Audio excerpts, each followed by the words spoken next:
তোমাকে আমার ভারী ভালো লেগেছে। হ্যাঁ গো, তুমি কি এখানে থাকবে কয়েকদিন এখন?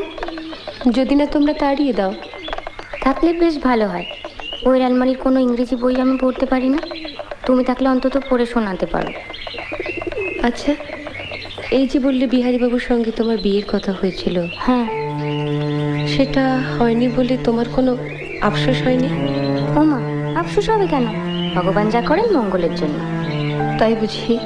এই যে বছর না ঘুরতেই বিধবা হলাম, সেটাও মঙ্গলের জন্য? সত্যি। কেন যে অত ইংরেজি পড়তে গেলে তুমি?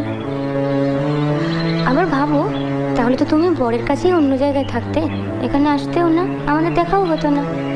বা আমি এখানে থাকতাম, তুমি অন্য জায়গায় থাকতে। বা তা কেমন করে হবে? তোমার শাশুড়ি তোমার বরের সঙ্গে প্রথমে আমার সম্বন্ধ করেছিলেন, জানো? তাই বুঝি? তা হলো না কেন? ওই যে বললি, ঈশ্বর যা করেন মঙ্গলের জন্য। ভেবেছিলাম বলবো চলো আমরা সই পাতাই, এখন দেখছি সতীর পাতাতে হবে।